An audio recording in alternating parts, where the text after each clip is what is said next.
अस्सलामुअलैकुम नाज़रीन कराम। एक नया सिलसिला है जो कि आज हम शुरू करने जा रहे हैं और उसके अंदर कुछ अहम डेवलपमेंट्स हैं जो कि लोकली भी हैं, पाकिस्तान के अंदरूनी मामलात के अंदर भी डेवलप हो रही हैं और इंटरनेशनल भी बहुत सी चीज़ें हैं जो कि तेज़ी के साथ तब्दील हो रही हैं और मुस्लिम उम्मत के लिए भी बहुत ही तशवीशनाक खबरें भी कुछ सामने आ रही हैं।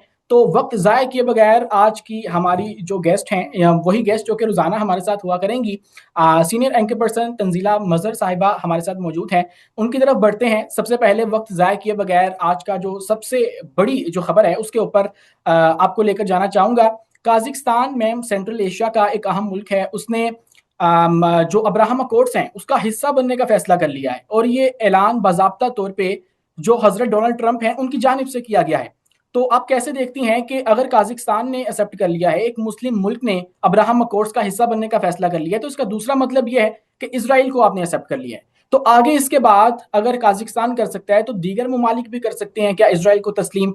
और उसके बाद फिर क्या सऊदी अरब इसका हिस्सा बन सकता है या फिर पाकिस्तान के ऊपर इसका क्या इन्फ्लुएंस आएगा?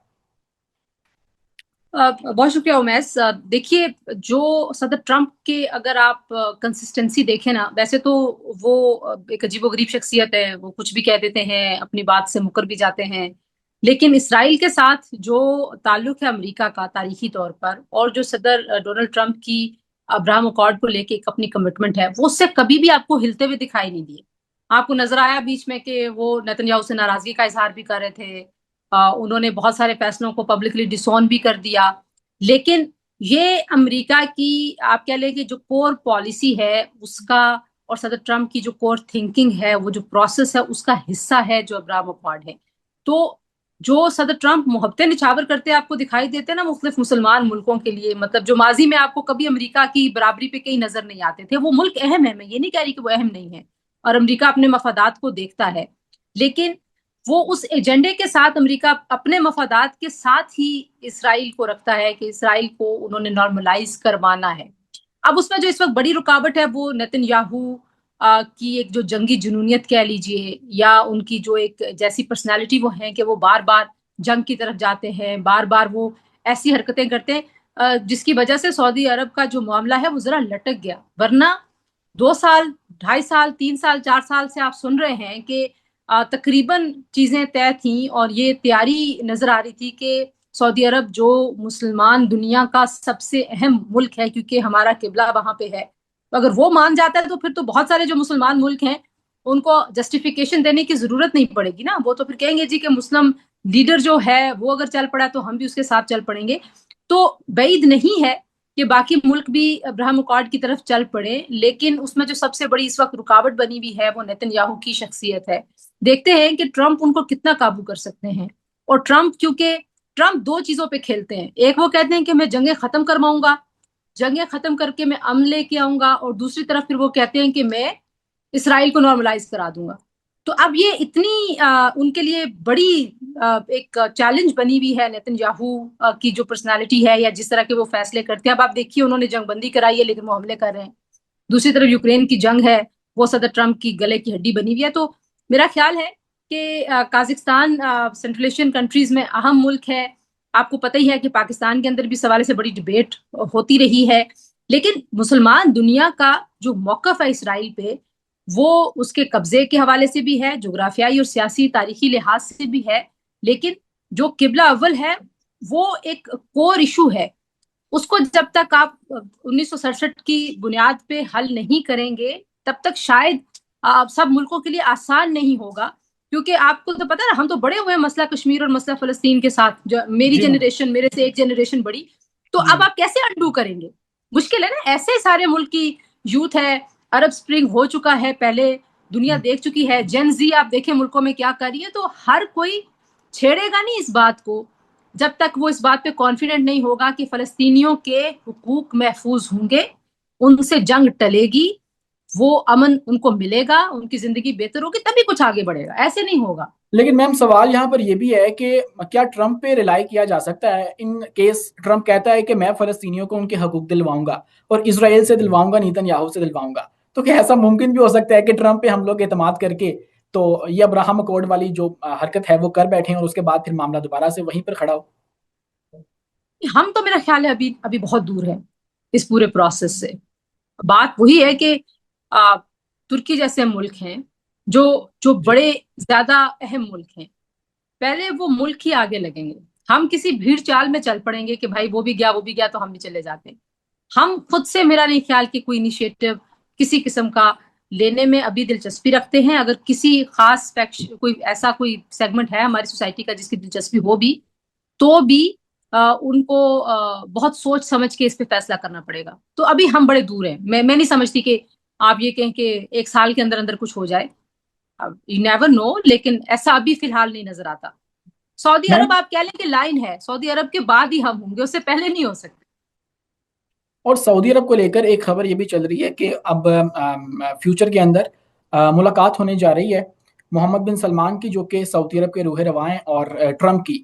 اور اس ملاقات کے اندر یہ ایکسپیکٹ کیا جا رہا ہے کہ ٹرمپ کہیں سعودی عرب سے یہ بات مانگ نہ لے یا ڈیمانڈ نہ کر دے کہ آپ لوگ ابراہم اکورڈز کا حصہ بنے اور بدلے میں آپ کا جو ڈیفنس پیکٹ ہے وہ ہوگا. کہ ایسا بھی کچھ ہو سکتا ہے؟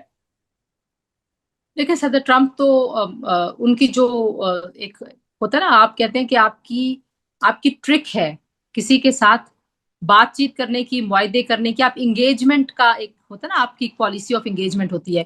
کچھ لوگ جو ہیں وہ جارحانہ انداز اپناتے ہیں، کچھ جو ہیں وہ دوستانہ انداز اپنا کے کسی سے بات منواتے ہیں، کچھ جو ہیں وہ ہمیشہ ڈیل ڈیل کھیلتے ہیں. تو صدر ٹرمپ کا جو ٹیرف کا پورا پلان دیکھتے ہیں نا، وہ انہوں نے آج سے کوئی 20 سال پہلے جو کتاب لکھی تھی نا کہ یہ اس طرح سے بارگین ہونا چاہیے یہ پالیسی، تو وہ آج اسی طریقے سے صدارت چلا رہے ہیں. پچھلے ٹرم میں بھی وہ یہی کر رہے تھے. سو وہ یہ کہہ تو سکتے ہیں، لیکن میرا نہیں خیال کہ سعودی عرب کے لیے اس وقت ڈیفنس معاہدہ امریکہ کے ساتھ کوئی اتنی بڑی ڈیل ہے کہ وہ اس پہ اتنا تاریخی فیصلہ کریں گے. کیونکہ ابھی جو کچھ قطر میں ہوا، اس کے بعد جو کریڈیبلٹی ہے امریکہ کی کہ وہ سیکیورٹی فراہم کر سکتا ہے، مڈل ایسٹ کی گارنٹی دے سکتا ہے تمام جو عرب دنیا ہے. کیونکہ آپ دیکھیں نا کہ سیکیورٹی کے لیے زیادہ ریلائنس جو ہے وہ امریکہ پہ سارے کر رہے تھے. جی. وہ کریڈیبلٹی برے طریقے سے متاثر ہو گئی ہے. اور اس کریڈیبلٹی کے بعد میرا خیال ہے ہم زیادہ بہتر سیکیورٹی دے سکتے ہیں سعودی عرب کو. اسی لیے تو یہ صدر پاک سعودی ٹرمپ، دفاعی معاہدہ ہوا تھا. ہاں تو وہ اگر کوئی معاہدہ ہوگا بھی تو وہ شاید وہ اس کی اتنی زیادہ اسٹریٹجک امپورٹنس نہیں ہوگی، سمبولک ہوگی. تو مجھے نہیں لگتا کہ اتنی بڑی بارگین صرف معاہدے پہ ہو. دیکھیے باقی جو محمد بن سلمان بھی ایک انکنونشنل قسم کے ایک جو ٹریڈیشنل لیڈرز تھے عرب، ان سے بڑے ہٹ کے ایک آدمی ہیں. جی. سو وہ بالکل ایک نئی دنیا انہوں نے سعودی عرب کو بنا دیا ہے. وہ ایک نیا ذہن ہے، ایک نئی سوچ ہے. تو اور صدر ٹرمپ جو ہے وہ تو ویسے ہی ایک غیر معمولی قسم کے انپریڈکٹیبل شخص. مین. ہاں تو وہ اتنے انپریڈکٹیبل ہیں کہ ہو سکتی ہے کہ یہ بات ہو، لیکن مجھے نہیں لگتا کہ اس بات میں کوئی بریک تھرو ہوگا. بات تو ضرور ہوگی لیکن بریک تھرو نہیں ہوگا. جی ٹھیک ہے میم، آپ نے ترکی کا ذکر کیا، اور ترکی کے اندر اس وقت پاکستانی وفد بھی موجود ہے، اور جو ہمارے ہمسائے ہیں افغانستان، ان کا وفد بھی موجود ہے، اور وہاں پر بھی پیس ٹاکس چل رہی ہیں اس وقت. اور دوران مذاکرات بھی یہ جو بارڈر ایریا ہے وہاں پر جھڑپیں اس وقت رپورٹ ہو رہی ہیں، جو کہ دونوں جانب سے الزام لگایا جا رہا ہے کہ ان کی جانب سے شروع کی گئی، اور پاکستان کہہ رہا ہے کہ جو ان کی جانب سے شروع کی گئی، اور وہ کہہ رہے ہیں کہ پاکستان نے یہ سارا معاملہ جو ہے وہ شروع کیا ہے. تو ایسی صورتحال کے اندر جب پیس ٹاکس بھی ہو رہی ہیں، اور اس کے بعد بھی بارڈر کے اوپر اس طرح کی ایسکلیشن جو ہے وہ کس طرف یہ تمام تر معاملات کو لے جائے گی، اور ان کی جو تازہ ترین صورتحال ہے وہ ابھی تک کی کیا ہے؟ دیکھیں ایک بات سمجھنے کی ضرورت ہے کہ پاکستان کو افغانستان کے ساتھ جنگ چھیڑ کے کیا فائدہ ملے گا. مطلب بھارت کے ساتھ تو ہماری ایک حریفانہ ایک ہماری ہسٹری ہے نا. تو ایک بھارت کو تو ریوولٹ. ہم نے اگر بھارت کو تو ہم نے جو جواب دیا، بھارت کے ساتھ تو ہم جو کرتے ہیں ان کو جوابی کارروائی کرتے ہیں، وہ اس کا تو پاکستان کو فائدہ ہے. وہ پاکستان کی گلوبل کریڈیبلٹی دیکھیں کیسے بحال ہوئی ہے. اور پاکستان نے وہاں پہ بھی اوفینسو پالیسی نہیں اپنائی. پاکستان جیسے جو ملک ہوتے ہیں جو معاشی طور پہ ظاہر ہے کچھ کرٹیکل ہم حالات سے گزر رہے ہیں، ہمارا جو ہم کیونکہ ایک سیکیورٹی سٹیٹ بنے رہے ہیں بھارت کی وجہ سے بھی، اور افغانستان میں جو جنگ رہی ہے اس کی وجہ سے بھی، ہماری دو مجبوریاں ہیں کہ دونوں طرف کے جو بارڈرز ہیں نا وہاں پہ انریسٹ ہے. اس وجہ سے ہم سیکیورٹی سٹیٹ بنے. ہم ویلفیئر سٹیٹ بھی بن سکتے تھے. ہمارا جو سارا فوکس رہا، ہماری جو پالیٹکس ہے، ہم سب، ہمارا میڈیا، ہم سب سیکیورٹی سیکیورٹی سیکیورٹی ہی کرتے رہے ہیں دہائیوں سے. وہ اسی وجہ سے ہم مجبوری ہے ہماری. تو پاکستان کی جو پالیسی ہے وہ ڈیفینسو ہے، اوفینسو تو ہے نہیں. لیکن جو دہشت گردی کا معاملہ ہے اس پہ اب بس ہو گئی ہے. اس پہ دیکھیں ہماری اسٹیٹ نے بہت بار پالیسی بدلی ہے. گڈ بیڈ طالبان کا زمانہ بھی ہم نے دیکھا, پھر طالبان کے ساتھ براہ راست ٹاکس کا زمانہ بھی ہم نے دیکھا, پھر ابھی جب طالبان رجیم ٹیک اوور کر رہا تھا تو پاکستان نے ایک طرح سے وہ جو ونڈو دنیا سے ملی طالبان کو کہ انہیں آنے دیں, بس ٹھیک ہے دیکھ لیں یہ کیا کرتے ہیں, وہ ونڈو بھی پاکستان نے ان کو لے کے دی. آپ کو یاد ہے ساری دنیا کے سفیر, ساری دنیا کے وزیر بھاگے بھاگے پاکستان آ رہے تھے جب وہاں پہ رجیم چینج ہو رہا تھا اور وہاں پہ طالبان قبضہ کر رہے تھے. تو جو وہاں سے بھاگنے والے تھے وہ بھی پاکستان آ رہے تھے, اور جو باہر سے دوڑے لگا رہے تھے وہ بھی پاکستان آ رہے تھے. تو پاکستان نے ان کے لیے وہ اسپیس کریٹ کی تھی. اب ایشو یہ ہے کہ پاکستان نے تو ہمیشہ حسن ظن کیا ہے, پاکستان نے تو ہمیشہ اچھا برتاؤ کیا ہے. پاکستان کا اپنا بھی مفاد ہوگا اس میں یہ نہیں کہہ رہی کہ پاکستان نے صرف محبت میں کیا ہوگا, پاکستان ایک ریاست ہے, ذرا اپنا مفاد بھی کو دیکھا ہوگا. ہمارے لیکن ہمسائے ہیں یہ میم, بہت ساری ٹریڈ ہم آپس میں کرتے ہیں, تو ہم لوگ اس اسپیکٹ سے بھی دیکھ رہے ہوں گے.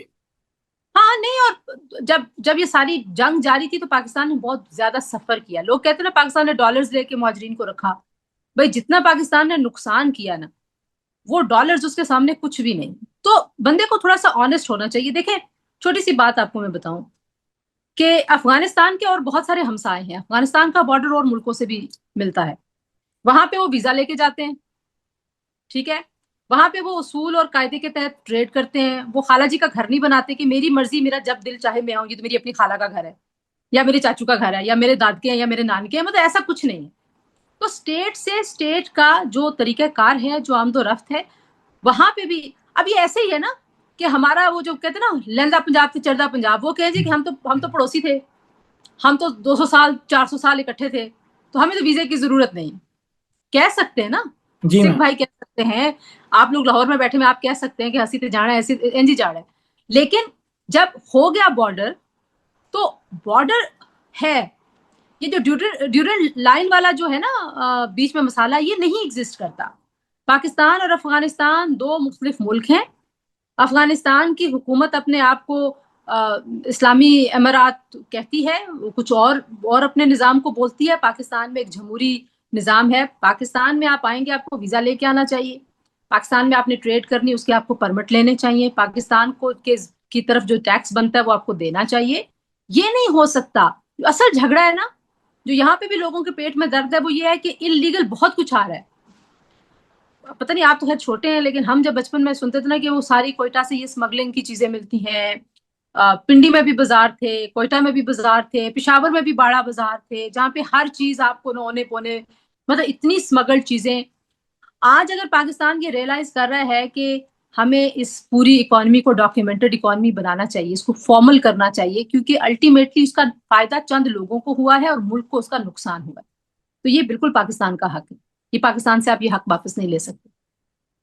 اچھا میم, اب ہم کچھ اپنے اندرونی معاملات کی بات اگر کر لیں تو 27ویں آئینی ترمیم, جس کا جی ذکر تب شروع ہو گیا تھا جب 26ویں آئینی ترمیم آئی تھی, اور اب فائنلی وہ آن دا ٹیبل ہے اور اس کے اوپر ڈسکشن شروع ہو چکی ہے.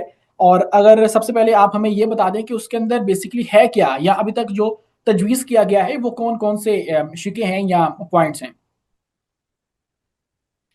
دیکھیں, ایک تو کمانڈر آف ڈیفنس فورسز بنایا جا رہا ہے.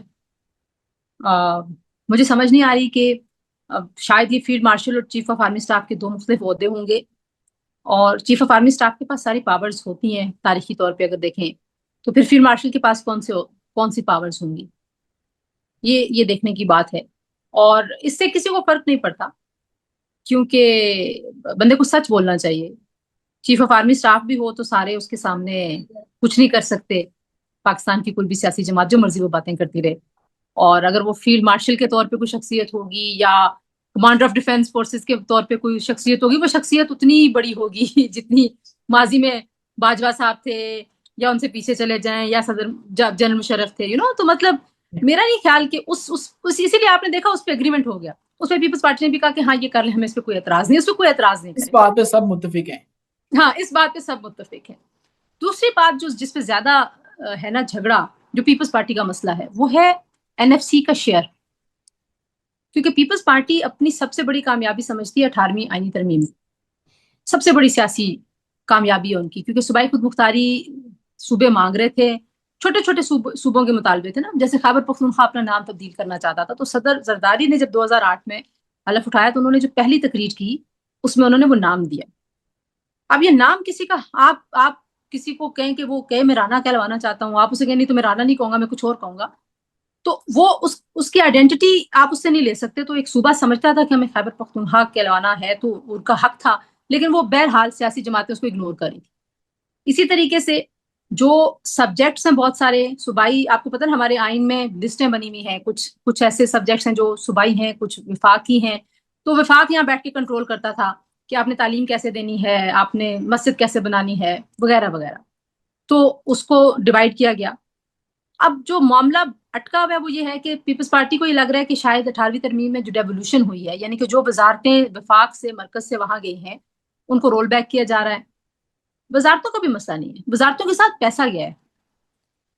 तो पैसा जो है ना वो कहाँ कैसे इस्तेमाल हुआ है, सुबह कहते हैं हम बादशाह हैं, अब हमसे पूछे ना कि वो कहाँ कैसे इस्तेमाल हुआ है। वफाक को अब ये लग रहा है, एक मिसाल देती हूँ जो ज्यादा बड़ा मसला है, कि जो हमारी आर्म फोर्सेस हैं वो दिफा किस किस का करती हैं, वो इस्लामाबाद की चारों तरफ तो नहीं बैठी हुई ना, पूरे पाकिस्तान का दिफा करती हैं, इस्लाम ऐसे ही की है। सरहद जी।